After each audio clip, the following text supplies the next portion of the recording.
दहशतवादी हल्ल्यात मृतांची संख्या 6 वर तर 20 नागरिक जखमी. पोलिसांनी 3 हल्लेखोरांना केलं ठार.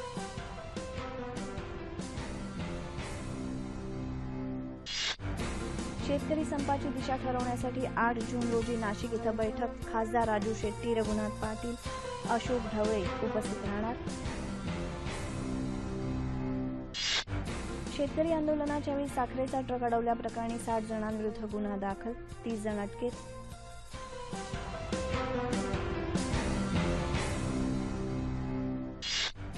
गोरक्षण कोणत्याही धर्मसमुदायाच्या विरोधात नाही, त्यावर राजकारण करणं दुर्दैव. आरएसएस सरकार्यवाह भैयाजी जोशी यांचं प्रतिपादन.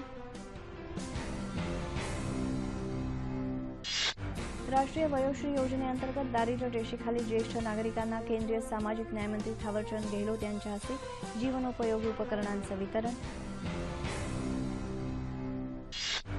भारत आणि रशिया दरम्यान नकली हिऱ्यांची ओळख पटवण्याबाबत करार. रशियन कंपनी अल्रोसाचं मुंबईत कार्यालय उघडण्यात येणार.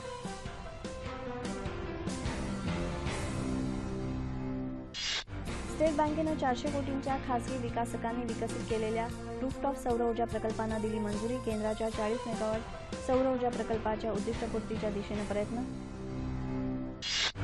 केंद्र सरकार गंगा नदीच्या दोन्ही बाजूला प्रत्येकी 5 ठिकाणी रोल ऑन रोल ऑफ सेवा सुरू करणार. जहाजातून बस ट्रक गंगा नदी पार करणार. जहाज बांधणी मंत्री नितीन गडकरी. इस्रो उद्या GSLV मार्क 3 या रॉकेटच्या साहाय्यानं 3136 किलो या सर्वाधिक वजनाच्या GSAT-19 या उपग्रहाचं उड्डाण करणार. ईव्हीएम हॅक करणं शक्य नाही, तसंच निवडणुकीचे निकाल बदलणं शक्य नसल्याचा मुख्य निवडणूक आयुक्त नसीम झैदी यांचा पुनरुच्चार.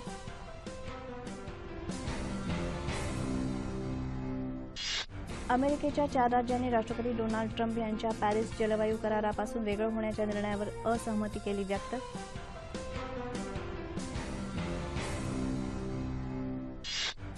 संयुक्त राष्ट्र महासंघानं सुरक्षा परिषदेसाठी 5 अस्थायी देशांची केली निवड. यात Cote d' Ivoire, Equatorial Guinea, Kuwait, Poland आणि पेरूचा समावेश. भारतीय लष्कराचे 4 जवान के टेंडा, केशांग भुतिया, कालेडन पंजूर आणि सोनम फुनस्टोन यांनी प्राणवायू सिलेंडरशिवाय माउंट एव्हरेस्ट शिखर केलं सर. दक्षिण आफ्रिकेचा सलामीवीर हाशिम अमलानं एकदिवसीय सामन्यात अधिक वेगानं 151व्या डावात 25 शतकं पूर्ण करण्याचा विराट कोहलीचा विक्रम मोडला. जर्मनीत सुरू असलेल्या तिरंगी आमंत्रित हॉकी स्पर्धेत सलामीच्या सामन्यात बेल्जियमनं भारताचा 2-1 असा पराभव केला.